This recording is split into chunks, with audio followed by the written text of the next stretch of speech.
السلام عليكم ورحمة الله وبركاته.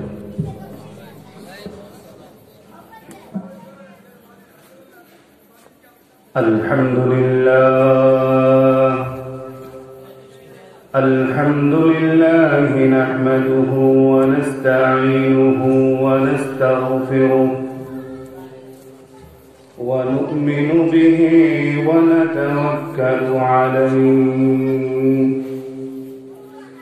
ونعوذ بالله من شرور أنفسنا ومن سيئات أعمالنا.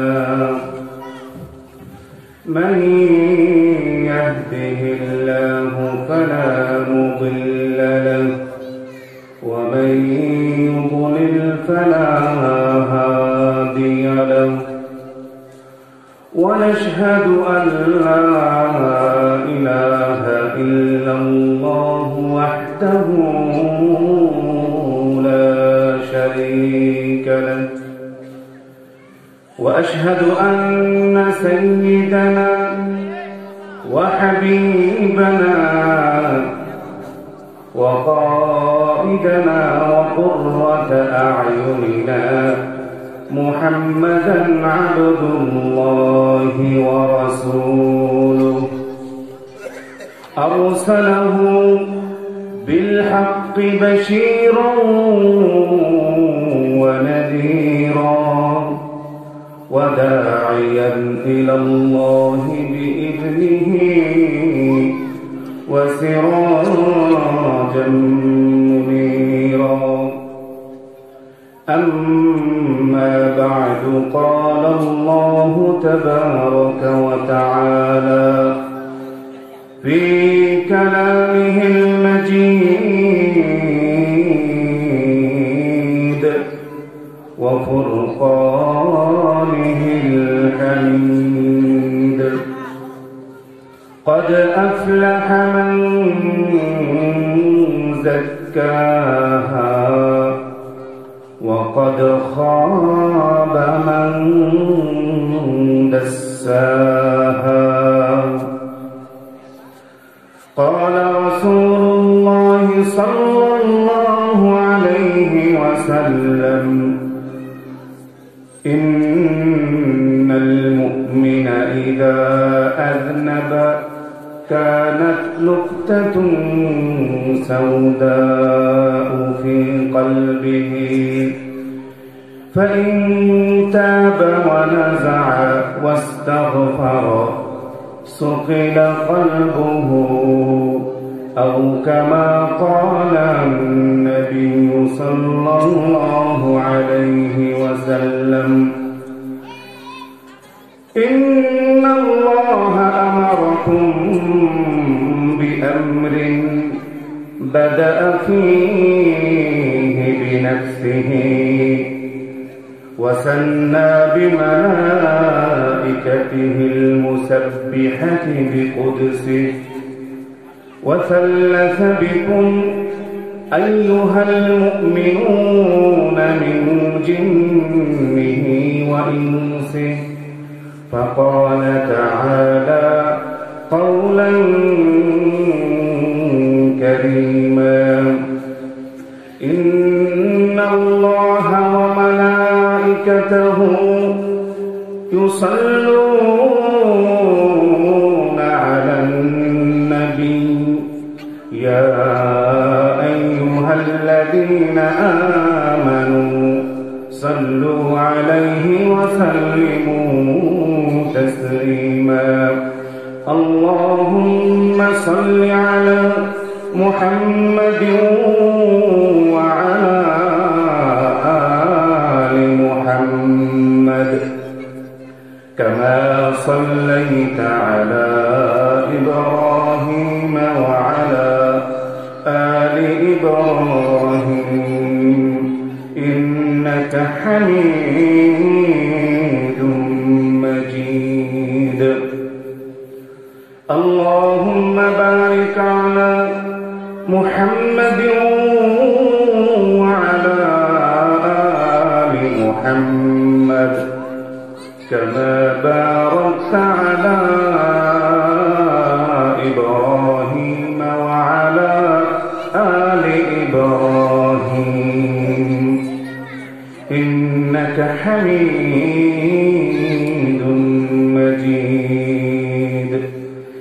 بلغ العلا بكماله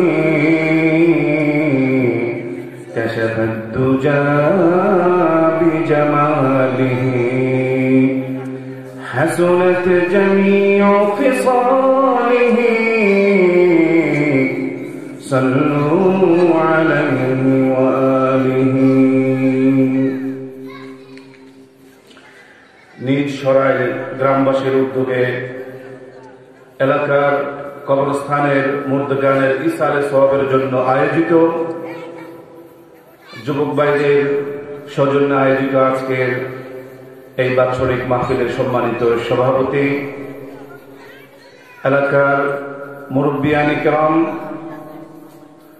প্রাণপ্রিয় যুবক ভাইয়েরা, পর্দার অন্তরালে আমার মা ও বোনেরা, সকলের প্রতি রইল আন্তরিক সালাম। আসসালামু আলাইকুম ওয়া রাহমাতুল্লাহি ওয়া বারাকাতুহু। সম্মানিত উপস্থিতি ও শ্রোতা মণ্ডলী, আজকে আমাদের এই যে আয়োজন, এই মাহফিল, এই আয়োজন, এই সব কিছুর মূল উদ্দেশ্য হল এর মাধ্যমে উলামায়ে ইকরামদের কাছ থেকে কোরআন ও হাদিসের আলোকে কিছু বিষয় সম্পর্কে জানা, শোনা এবং সেই অনুপাতে আমলের আপ্রাণ চেষ্টা করা। এটাই হলো এই মাহফিলের উদ্দেশ্য।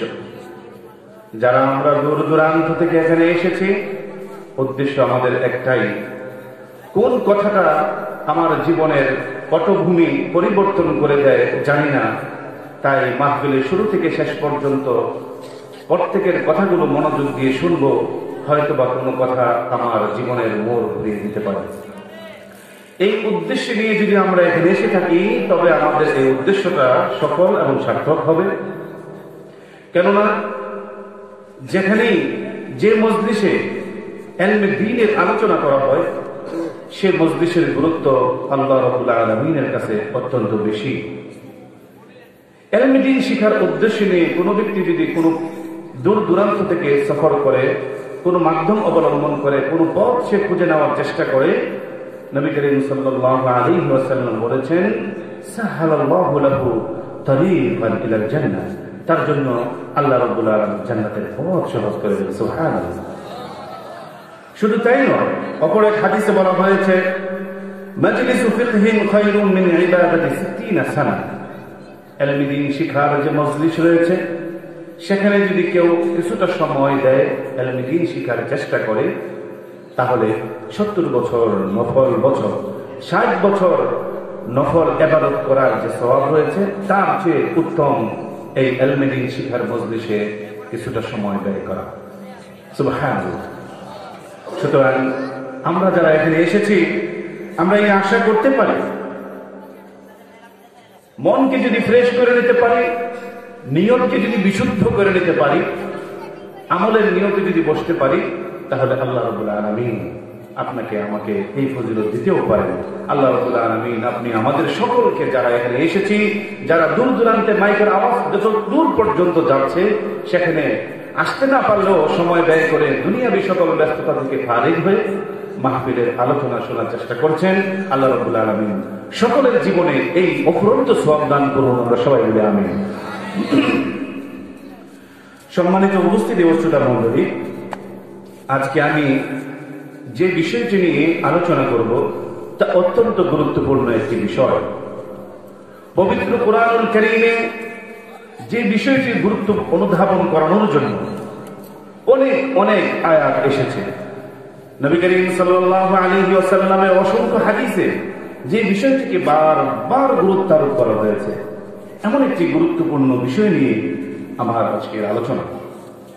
আমি আশা করি এবং বিশ্বাস করি, কেউ যদি আলোচনাটুকু মনোযোগ দিয়ে শুনে, তাহলে তার জীবনের মোড় ঘুরে যেতে পারে, তার জীবন পরিবর্তন হয়ে যেতে পারে।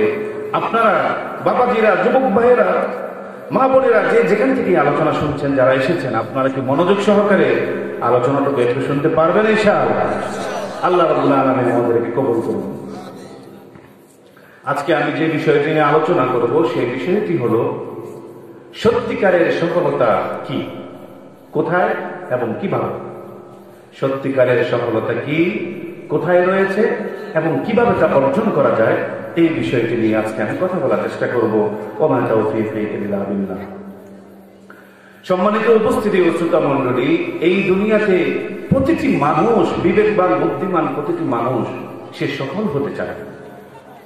সফলতা অর্জনের জন্য নানা জনে নানাভাবে নানা রকম প্ল্যান, প্রোগ্রাম, পদ্ধতি অবলম্বন করে থাকে। এই সকল প্ল্যান, প্রোগ্রাম, পদ্ধতি অবলম্বন করার পরে কেউ সফল হতে পারে, কেউ বা আবার বিফল হয়। প্ল্যান, প্রোগ্রাম, পদ্ধতি অবলম্বন করার পরেও মানুষ সফল না হয়ে ব্যর্থ হয় কেন? এর কারণ হলো সত্যিকারের সফলতা যেখানে রয়েছে আমরা সেখানেই খুঁজি না। যে পথে হাঁটলে সত্যিকারের সফলতা হবে আমরা তো সেই পথেই চলি না। এই জন্য আমরা সত্যিকারের সফলতা কোথায় রয়েছে সেটাও পাই না এবং সেটা অর্জন করতে পারি না। সত্যিকারের সফলতাটা আসলে এই দুনিয়াতে মানুষের গাড়ি হয়, বাড়ি হয়, নারী হয়, ধন দৌলত, অনেক কিছুই হয়। এই সব কিছুর পরেও পরকালীন যে সফলতাটা, পরকালে জাহান্নাম থেকে মুক্তি, জান্নাত প্রাপ্তি, এটাই হলো সত্যিকারের সফলতা। এটা যে ব্যক্তি পেয়েছে, দুনিয়াতে তার অবস্থান যাই থাকুক না কেন, ধনী হোক, গরিব হোক, কালো হোক, সাদা হোক, সুন্দর হোক, যে কোনো বংশেরই হোক না কেন, এগুলো কোনো বিষয় নয়। পরকালীন সফলতা এটাই হলো সত্যিকারের সফলতা। আল্লাহ রাব্বুল আলামিন পবিত্র কুরআনুল কারীমে সূরা আলে ইমরানের 185 নম্বর আয়াতে বলেন, ফামান যুহজিহা আনিন নারি ওয়া উদখিলাল জান্নাতা ফাকাদ ফাজ। দুনিয়াতে যে যাই করুক না কেন, পরকালে যদি কোনো ব্যক্তি যে কোনো ভাবেই হোক না কেন জাহান্নাম থেকে মুক্তি পেয়ে জান্নাতে যাওয়ার সুযোগ পেয়ে যদি কোনো ব্যক্তি যায়, জাহান্নাম থেকে মুক্তি পেয়ে জান্নাতে যাওয়ার সুযোগ যদি কোনো ব্যক্তির ভাগ্যে জুটে যায়, তাহলে ফাকাদ ফাজ। তাহলে মনে করবা এটাই হলো আসল সফলতা, এটাই হলো আসল সফলতা, এটাই হলো আসল সফলতা। এই সফলতা কিভাবে অর্জন করা যায়? আল্লাহ রাব্বুল আলামিন পবিত্র কালামুল্লাহ শরীফে সূরাতুল কাহফের 107 নম্বর আয়াতে বলেন, ইন্নাল্লাযীনা আমানু ওয়া আমিলুস সালিহাত কানাত লাহুম জান্নাতুল ফিরদাউসি নুজুলা।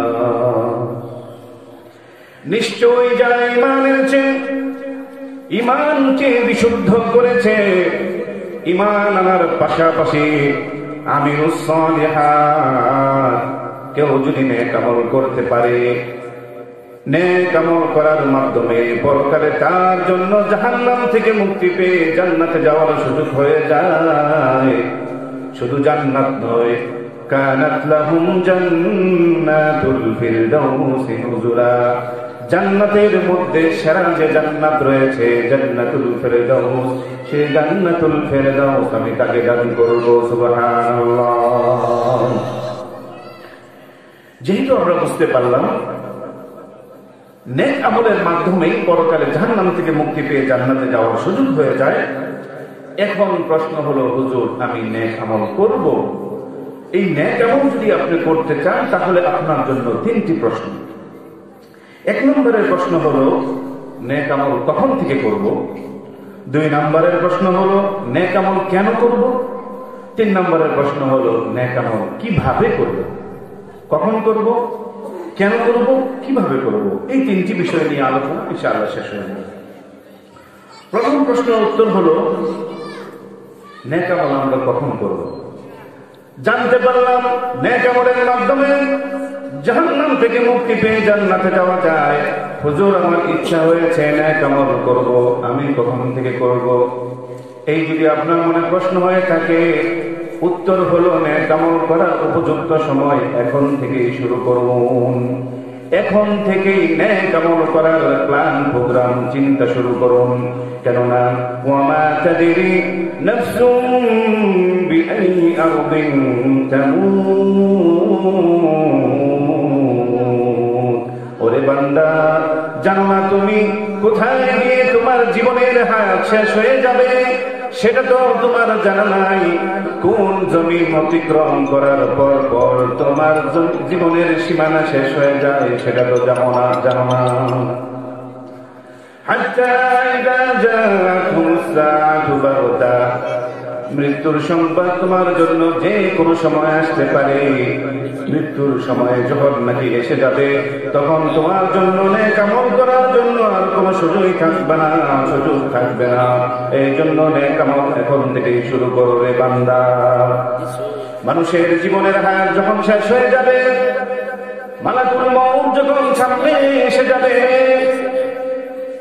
মানুষ যখন বুঝতে পারবে আমার জীবনের সীমানা বুঝি শেষ হয়ে গেল রে, আর তো সময় নাই, এখন কি করা?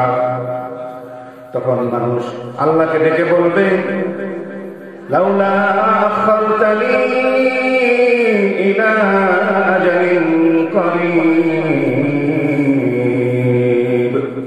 ওগো আমার রব, এতদিন পর্যন্ত বুঝতে পারি নাই, মনে করেছিলাম দীর্ঘদিন বাঁচবো, আর অনেক দিন বাঁচবো। মালাকুল মউত তো মৃত্যুর পরোয়ানা নিয়ে চলে এসেছে, কিছুই তো করতে পারলাম না। আমাকে মেহেরবানি করে অল্প একটু সময় দাও রে মাওলা। রব্বি লাউলা আখারতানি ইলা আজালিন করিব, ওগো মাওলা একটু সময় দাও, দয়া করো, মায়া করো, মেহেরবানি করো। فأصدق وأكن من الصالحين। আমি আমার জীবনের জন্য ধন সম্পদ সঞ্চয় করেছিলাম, রেখে দিয়েছিলাম, এই সব কিছু আমি তোমার পথে দান করে দিব। এই সব কিছু দান করে দিয়ে আমি নেককার বান্দাদের অন্তর্ভুক্ত হয়ে যাব। আমাকে অল্প একটু সময় দাও। আল্লাহ রাব্বুল আলামিন কোরআনে বলেন, ওয়ালান ইউআখিরুল্লাহু নাফসান ইযা জাআ আজালুহা। ওরে আমার বান্দা, জীবনের সময় যখন শেষ হয়ে যাবে রে, তখন যদি তুমি চিন্তা করো আমার জীবনের সমস্ত সম্পদ আমি দান করে দিব আর আমি ভালো হয়ে যাব, তখন ইচ্ছা করলেও সেই সুযোগ তোমাকে দেওয়া হবে না। ইদা জাআ আজালুহুম ফালা ইস্তাখিরুনা সাআতান ওয়ালা ইস্তাকদিমুন। যার জীবনের যে নির্ধারিত সময় দেওয়া হয়েছে সেটা শেষ হওয়ার আগেও আমি মালাকুল মউতকে তোমার কাছে পাঠাবো না।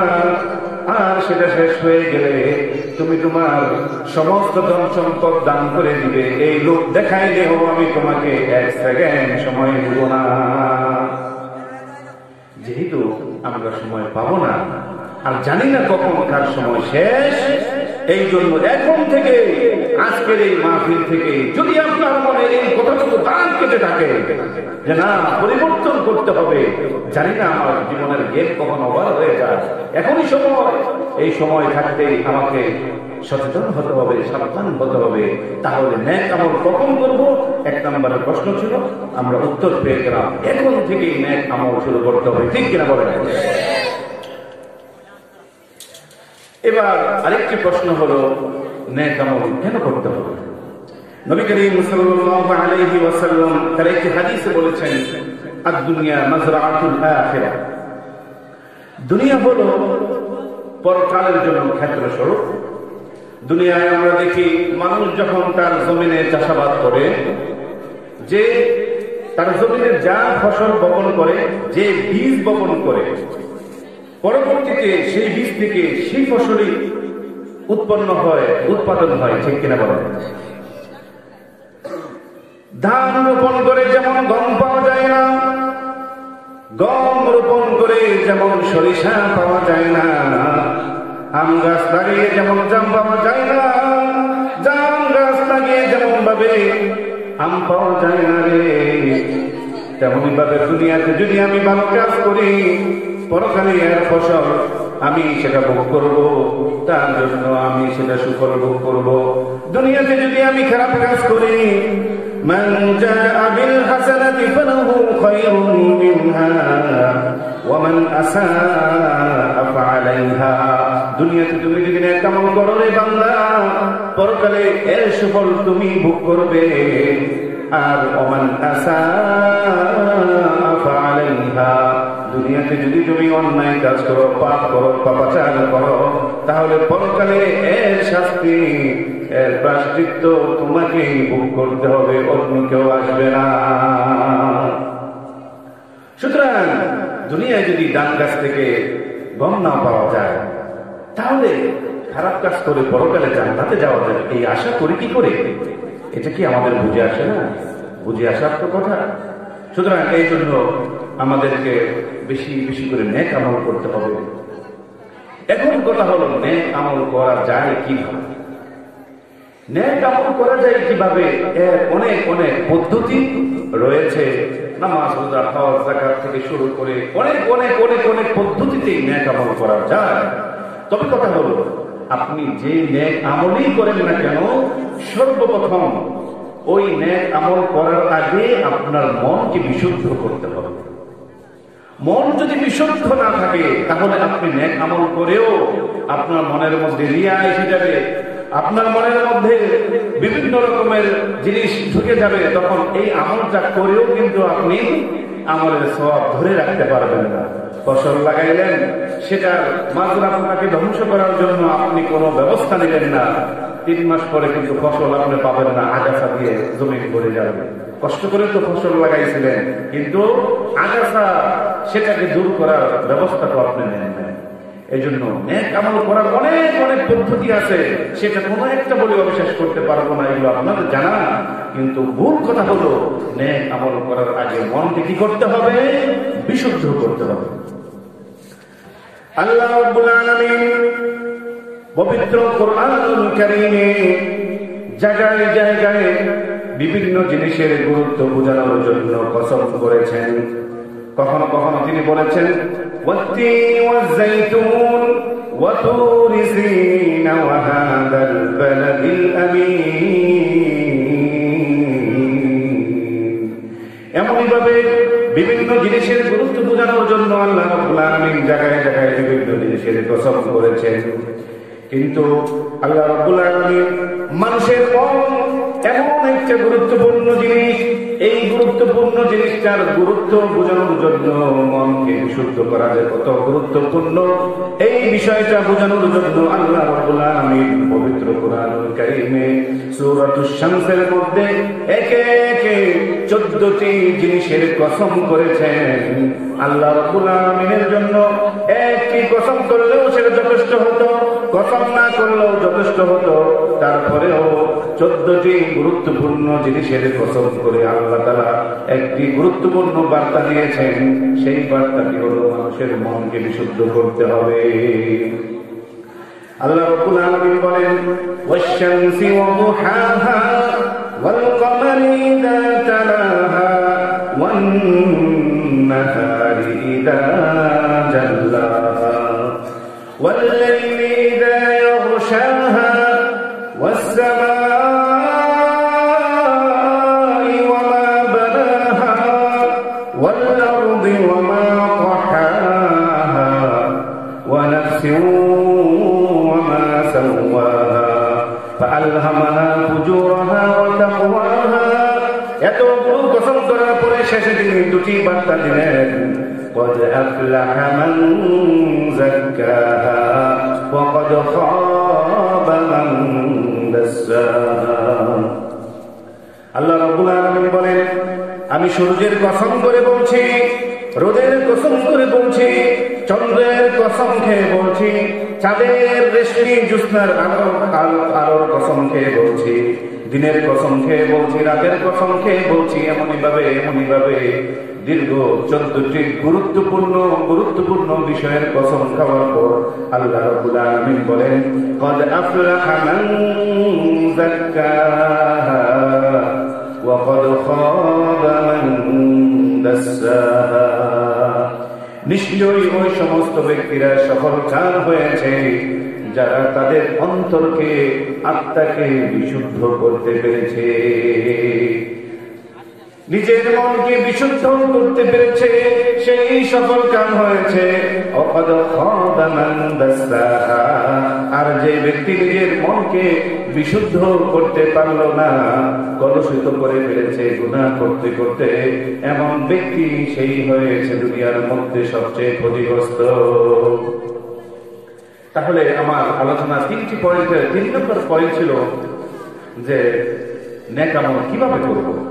নেক আমল করার যত পদ্ধতি আছে আপনি করেন, আপনার যেটা সাধ্য সেটা করেন, কিন্তু ভাইয়েরা আমার, ও আমার বাবাজিরা, ও আমার যুবক ভাইয়েরা, ও আমার মা বোনেরা, নেক আমল করবেন, করেন, করতেই তো হবে। করার আগে মনটাকে বিশুদ্ধ করার চেষ্টা করেন। আত্মশুদ্ধি করা, এটা হলো সবচেয়ে গুরুত্বপূর্ণ বিষয়। কোরআনের মধ্যে আল্লাহ রাব্বুল আলামিন 14টি কসম খেয়ে একত্রে ধারাবাহিক 14টি কসম খেয়ে আর কোন বিষয় সম্পর্কে কোনো কিছু বলেন নাই। 1টি করেছেন, 2টি করেছেন, 3টি কসম করেছেন, কম বেশি করেছেন, 14টি কসম করে একমাত্র আত্মশুদ্ধি করার কথা বলেছেন। আত্মশুদ্ধি যে করতে পেরেছে সেই সফল কাম হয়েছে। আর সেই সফলতায় আজকে আমরা খুঁজে নিচ্ছি। এই আত্মশুদ্ধি না থাকার কারণে আপনি আমি নেক আমল করার পরেও তার সুফল পাচ্ছি না। এই সুফল না পাওয়ার কারণে সমাজের মধ্যে পরিবর্তন আসছে না। আপনার আমার পরিবারের মধ্যে, সমাজের মধ্যে, রাষ্ট্রের মধ্যে পরিবর্তন আসে না কেন? মন তো শুদ্ধ নাই। মনটাকে শুদ্ধ করতে হবে, ঠিক কিনা বলেন?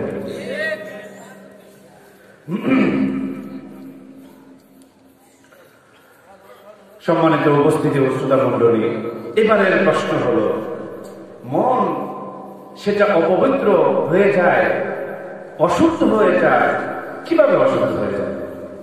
নেক আমল করার মাধ্যমে মন শুদ্ধ হয় এবং অন্যায় কাজ করার মাধ্যমে, গুনাহের কাজ করার মাধ্যমে মন নাপাক হয়, মন খারাপ হয়ে যায়। এখন কথা হলো, মন আল্লাহ তাআলা দিয়েছেন, মনের যে কত রং, মন যে কত কিছু চায়, এই মনকে, এই মনের ঘোড়াকে আমরা কিভাবে লাগাম টানবো, কিভাবে মনটাকে শুদ্ধ করব, এই বিষয়টা আমাদের জানা দরকার। তো এই বিষয় সম্পর্কে যদি প্রশ্ন করা হয়, মানুষ অন্যায় করে কেন করে? গুনাহ করে কেন করে? শয়তানের ধোঁকায় পড়েই কিন্তু মানুষ গুনাহ করে। সাধারণত মানুষের মনটা বিশুদ্ধ, শুদ্ধ, শুভ্র। মানুষের মন চায় ভালো কাজ করতে, কিন্তু শয়তানের ধোঁকার কারণেই, শয়তানের ওয়াসওয়াসার কারণেই মানুষের মনে কুমন্ত্রণা আসে, মানুষের মনে গুনাহ করার ইচ্ছা জেগে যায়। এজন্য আমাদেরকে শয়তান থেকে সাবধান করেছেন আল্লাহ রাব্বুল আলামিন। আল্লাহ রাব্বুল আলামিন পবিত্র কোরআন কারীমে বলেন, ইন্নাশ শাইতানা লাকুম আদুউম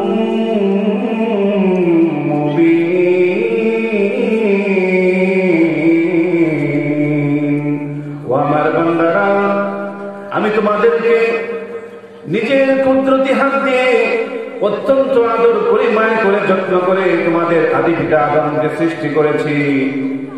তোমাদেরকে জানিয়ে দিচ্ছি, তোমাদের একমাত্র শত্রু হলো শয়তান। সে তোমাদের প্রকাশ্য শত্রু, প্রকাশ্য দুশমন। সুতরাং তাকে তোমাদেরকে চিনে রাখতে হবে। অপর আয়াতে আল্লাহ রাব্বুল আলামিন বলেন, ফাত্তাখিযুহু আদুওয়া, শয়তান যেহেতু তোমাদের প্রকাশ্য শত্রু, তাহলে তোমাদের উচিত হবে তোমরাও তাকে শত্রু মনে করা। তোমরা যদি শয়তানকে শত্রু মনে করতে না পারো, তাহলে তো বন্ধুই হয়ে গেল। হয়তো বন্ধু হবে, নতুবা শত্রু হবে। এখন শয়তান, আমি তোমাদেরকে জানিয়ে দিলাম, সে তোমাদের প্রকাশ্য শত্রু। শয়তান তোমাদেরকে চ্যালেঞ্জ করেছে। কি চ্যালেঞ্জ করেছে জানো? সূরাতুল আরাফে আল্লাহ রাব্বুল আলামিন সেটা জানিয়ে দিয়েছেন। সূরাতুল আরাফের 17 নম্বর আয়াত। শয়তান সেখানে চ্যালেঞ্জ কি করেছে আল্লাহ তাআলা আমাদেরকে জানিয়ে দিয়েছেন। ثم لآتينهم من بين أيديهم ومن خلفهم وعن أيمانهم وعن شمائلهم, আমি মানুষের সামনের দিক থেকে আক্রমণ করব, পিছনের দিক থেকে আক্রমণ করব, ডানে বামে চতুর্দিক থেকে চলে বলে ফল কৌশলে আমি তাকে আক্রমণ করব। মানুষ আমার ধোঁকা থেকে, আমার প্ররোচনা থেকে মানুষ বাঁচবে কি করে? চতুর্দিক থেকে চতুর্মুখী আক্রমণ করব। আমি শয়তান চ্যালেঞ্জ করলাম, মানুষ আমার ধোঁকা থেকে বাঁচতে পারবে না, আমি চ্যালেঞ্জ করলাম। আল্লাহ তাআলা সেই চ্যালেঞ্জের কথা আমাদেরকে জানিয়ে দিয়েছেন, ও আমার বান্দারা, শয়তান কিন্তু তোমাদের শত্রু। সে প্রতিজ্ঞা করেছে চতুর্দিক থেকে চতুর্মুখী আক্রমণ করে তোমাকে ধ্বংস করে দিবে, তোমাকে বিপথে নিয়ে যাবে। সুতরাং ও আমার প্রিয় বান্দা, ফাত্তাখিযুহু আদুওয়া, ওরে আমার প্রিয় বান্দা, সতর্ক করে দিলাম, সাবধান থাকিস শয়তান থেকে। তুমিও তাকে শত্রু মনে করো, তাহলে তার ধোঁকা থেকে তুমি বেঁচে থাকতে পারবে। এই জন্য আমাদেরকে তার ধোঁকা থেকে বেঁচে থাকতে হবে। আর যদি ধোঁকা থেকে বেঁচে থাকতে না পারি, তাহলে কি হবে? শয়তান ধোঁকা দেবে, আমরা অন্যায় কাজ করতে শুরু করব, পাপাচার করব, অনেক রকমের পাপাচার হবে। পাপাচার যখন হবে, তখন সমাজের মধ্যে নানা রকম ফিতনা, ফাসাদ, দাঙ্গা, হাঙ্গামা, বিশৃঙ্খলা, এই সব কিছু সৃষ্টি হয়। এই অন্যায় থেকে, গুনাহ থেকে এগুলো সৃষ্টি হয়। আর মানুষের মন তখন কলুষিত হয়ে যায়। আমি ওই আয়াত বলেছিলাম, ওয়াকাদ খাবা মান দাসসাহা কাদ আফলাহা মান যাক্কাহা ওয়া কাদ খাবা মান দাসসাহা। ইবাদতের মাধ্যমে, নেক আমলের মাধ্যমে মানুষ তার অন্তরকে পবিত্র করতে পারে, আর এমনই ভাবে গুনাহ করার মাধ্যমে মানুষ তার অন্তরকে অপবিত্র করে। এই অপবিত্র যে করে, তার একটি উদাহরণ আমরা হাদিস থেকে জেনে নেওয়ার চেষ্টা করব। বুখারী শরীফের 5833 নম্বর হাদিস, সেখানে বলা হয়েছে, ইন্নাল মুমিনা ইযা আযনাবা কানাত নুকতাতুন সাওদাউ ফি কলবিহি। মানুষ যখন কোনো অন্যায় করে, অন্যায় করার সাথে সাথে তার অন্তরের মধ্যে, কলবের মধ্যে কালো একটি দাগ পড়ে যায়। কানাত নুকতাতুন সাওদাউ ফি কলবিহি। গুনাহ করার সাথে সাথে মানুষের অন্তরে কালো একটি দাগ পড়ে যায়। আবার যখন গুনাহ করে আবার দাগ পড়ে যায়, আবার যখন গুনাহ করে আবার দাগ পড়তে থাকে। এভাবে অন্তরটা কালো হতে কালো দাগে এক সময় কালো হতে অন্তরটা কালো মিসমিস হয়ে যায়।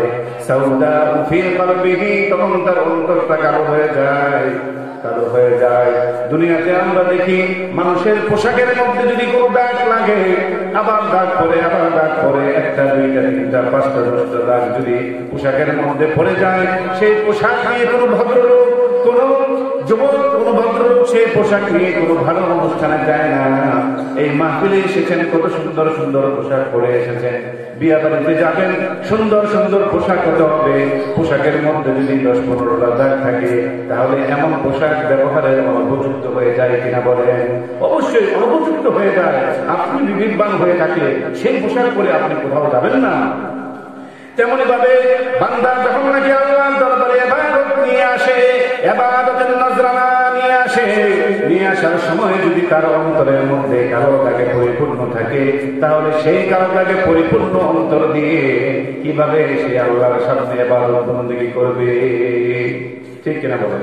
পোশাক নিয়ে যদি, ময়লা পোশাক নিয়ে যদি আপনি একটা বিয়ে বাড়িতে যেতে না পারেন, একটা ভালো অনুষ্ঠানে যেতে না পারেন, তাহলে আপনার অন্তরের মধ্যে একটা নয়, দুইটা নয়, হাজারে গুনাহের পরিপূর্ণ যে অন্তর, সেই অন্তর তো কালো হয়ে গেছে। সেই অন্তর নিয়ে আপনি আল্লাহর দরবারে আসলে কেমন লাগে? তখন আপনার মনে ইবাদতের স্বাদ আসবে না, ইবাদতের মজাটা আপনার অন্তরের মধ্যে আসবে না। বলতে পারেন তাহলে সমাধান কি? সমাধান আছে। দুনিয়ার মধ্যে মানুষের পোশাকের মধ্যে যদি দাগ লেগে যায়, মানুষ সেই পোশাককে সাবান দিয়ে, সার্ফ এক্সেল দিয়ে, পাউডার দিয়ে ভিজিয়ে রাখে, শক্ত খোঁচনি দিয়ে সেই পোশাকটাকে পরিষ্কার করে ফেলা যায়। সেই পোশাকটা আবারও ব্যবহার করা যায়, ইস্ত্রি করলে সুন্দর হয়ে যায়। কিন্তু মানুষের মন, সেটার মধ্যে তো আর সাবান লাগানো যায় না, সেটার মধ্যে তো সার্ফ এক্সেল পাউডার দেওয়া যায় না। তাহলে মনকে কিভাবে পরিষ্কার করবে? হাদিসের মধ্যে বলা হয়েছে, ফাইন তাবা ওয়া নাযআ ওয়াস্তাগফারা লোক যদি বুঝতে পারে, আমার সেই গুনাহগার বান্দা যদি বুঝতে পারে, হায় রে হায়, আমি এটা কি করে ফেলেছি, এতদিন বুঝতে পারি নাই, আজকের আলোচনা থেকে আমার মনে পরিবর্তন এসেছে। আমার মনে তো শুধু গুনাহের কালো দাগ আর কালো দাগ। এটাকে পবিত্র যদি না করি, নামাজ পড়েও শান্তি পাবো না, অন্যান্য ইবাদত বন্দেগী করেও তো শান্তি পাবো না। তাহলে এটাকে পরিবর্তন করতে হবে। এই চিন্তা যদি ওরে যুবক আপনার মনে এসে থাকে, আর যদি আপনি আল্লাহর দরবারে তওবা করে ফেলেন, ওয়াস্তাগফার এবং ইস্তিগফার করতে থাকেন, তাহলে সুকিলা কলবুহু, তাহলে আপনার অন্তর থেকে ধীরে ধীরে এই ময়লাগুলো পরিষ্কার হতে থাকবে। সুবহানাল্লাহ। ময়লা কাপড়ের মধ্যে যেমন ভাবে সাবান দিয়ে খচুনি দিলে, যে যত বেশি খচুনি দিবে, যে যত বেশি সাবান লাগাবে, তার ময়লাটা তত দ্রুত পরিষ্কার হবে, তত ভালো হবে, তত সুন্দর হবে, ময়লাটা তত সুন্দর হয়ে যাবে। তেমনি ভাবে যার মনের ভিতরে যত বেশি গভীর অনুভূতি সৃষ্টি হয়েছে, সৃষ্টি হবে, আমার মনের গুনাহগুলো, আমার মনের কালো দাগগুলো, এগুলো সাফ করতে হবে। তাহলে আর যদি বেশি করে ভালো করে তওবা করেন, বেশি বেশি করে ইস্তিগফার করেন, তাহলে আপনার অন্তরটাও কত দ্রুতভাবে অন্তরের ময়লাগুলো পবিত্র হতে থাকবে।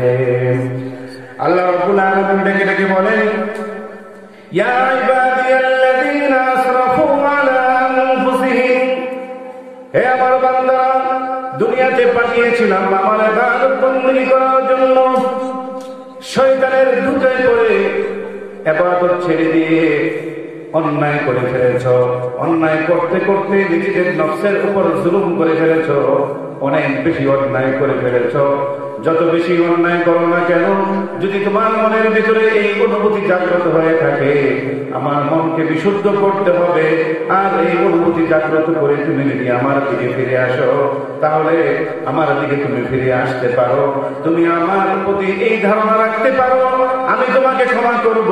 তুমি যতই বেশি গুনাহ করো না কেন, তুমি এই ধারণা রাখতে পারো, আমার আল্লাহ আমাকে ক্ষমা করবে। লা তাকনাতু মির রাহমাতিল্লাহ, এই ধারণা পোষণ করো না যে আমার আল্লাহ আমাকে ক্ষমা করবে না, অনেক গুনাহ করে ফেলেছি, আমাকে বুঝি আর ক্ষমা করবে না, এমন ধারণা তোমার মনে সৃষ্টি করিও না। ওরে আমার বান্দা, তুমি কত গুনাহ করেছো, তোমার গুনাহের পরিমাণ কি আমাকে বলো দেখি। তিরমিজি শরীফের 2463 নম্বর হাদিস, হাদিসে কুদসিতে বলা হয়েছে, ইয়া ইবনে আদম ইন্নাকা মা দাউতানি ওয়া রাজাউতানি গফারতু লাকা আলা মা কানা ফীকা ওয়া লা উবালি, ইয়া ইবনে আদম লাউ বালাগাত যুনুবুকা আনানাস সামা সুম্মা ইস্তাগফারতানি গফারতু লাকা ওয়া লা উবালি। হে বনি আদম, আদমের সন্তান, আমার প্রিয় বান্দা, তুমি তোমার জীবনে অনেক ভুল করে ফেলেছো, অন্যায় করে ফেলেছো, কত অন্যায় করেছো, কত গুনাহ করেছো।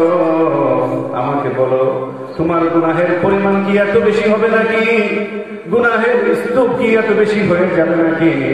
দুনিয়াতে স্তূপ জমা করতে করতে করতে করতে আকাশের ওই প্রান্তকে ছুঁয়ে ফেলেছে। এত বেশি গুনাহ কি তুমি করেছো নাকি? আমাকে বলো তো দেখি। আমি মনে করি এত বেশি গুনাহ তো তুমি এখনো করো নাই। এত বেশি গুনাহ যদি তুমি করে থাকো রে বান্দা, তারপরেও যদি আমার কাছে ক্ষমা চাও, তওবা করো, ইস্তিগফার করো, সুম্মা ইস্তাগফারতানি গফারতু লাকা ওয়া লা উবালি, তাহলে আমি আল্লাহ রাব্বুল আলামিন তোমার জীবনের সমস্ত গুনাহগুলো মাফ করে দিতে পারি। আমি কারো পরোয়া করি না, আমাকে জিজ্ঞেস করার মতো কেউ নাই। ওগো আল্লাহ, এত বড় গুনাহগার, এত বড় পাপী, এই পাপীকে, এত বড় গুনাহগারকে আপনি কেন ক্ষমা করলেন? জিজ্ঞাসা করার মতো কেউ নাই। বান্দারে, আয় আমার দিকে ছুটে আয়, আয় আমার দিকে ছুটে আয়। জীবনে আর কত অন্যায় করবি, আর কত পাপ করবি, এখনো কি তোর ফিরে আসার সময় হয় নাই? আলাম ইয়ানিল্লাযীনা আমানু আন তাখশা কুলুবুহুম লিযিকরিল্লাহ কি তোর মনে এই ভয় আসে নাই? মৃত্যুর কথা কি তোর মনে এখনো জাগে নাই? পরকালের শাস্তির কথা তোর মনে কি এখনো জাগে নাই? বান্দা, আর কত গুনাহ করবি? আর গুনাহ করিস না, ফিরে আয় আমার দিকে, আয় আমার দিকে। আমি আল্লাহ তোকে ক্ষমা করার জন্য প্রতি রাতের বেলা, রাতের 1/3 যখন নাকি অতিবাহিত হয়ে যায়, আর সে আজিম থেকে নেমে আসি দুনিয়ার আকাশে, দুনিয়ার আকাশে নেমে আসি, তোদেরকে আমি ডাকি, আয় আমার দিকে ফিরে আয়। কে আমার কাছে কি চাইবি রে বান্দা? আমার কাছে চা, আমি তোর চাহিদা পূরণের জন্য আমি এখানে বসে আছি। গুনাহ করে ফেলেছ, নিশিরাতে জেগে যাও, 2 ফোঁটা চোখের পানি ফেলে, তাহাজ্জুদের নামাজে 2 ফোঁটা চোখে পানি ফেলে আমার কাছে 2টি হাত তুলে কান্নাকাটি কর। তোর চোখের পানি যদি মন থেকে বের হয়ে আসে রে বান্দা, জমিনে পতিত হওয়ার আগে আমি আল্লাহ রাব্বুল আলামিন তোর গুনাহগুলো ক্ষমা করার জন্য আমি প্রস্তুত হয়ে বসে থাকি। ওরে আমার বান্দা, আর কত ঘুমাইবি? আর কত ঘুমাইবি? জেগে ওঠ, আমার দিকে ফিরে আয়, আমার দিকে ফিরে আয়। আল্লাহ রাব্বুল আলামিন অত্যন্ত দয়াশীল, অত্যন্ত ক্ষমাশীল। ও আমার মুরব্বীরা, ও আমার মুরব্বীরা, আমার যুবক ভাইরা, মা বোনেরা, আসুন আমরা পরিবর্তন হয়ে যাই। আমাদের মনটাকে বিশুদ্ধ করার প্ল্যান প্রোগ্রাম আজকের এই মাহফিল থেকে নেই। এই মাহফিল তখনই সার্থক হবে একটা মানুষও যদি এখান থেকে পরিকল্পনা সংকল্প নিয়ে এখান থেকে যায়, মাহফিল সফল হয়ে যাবে।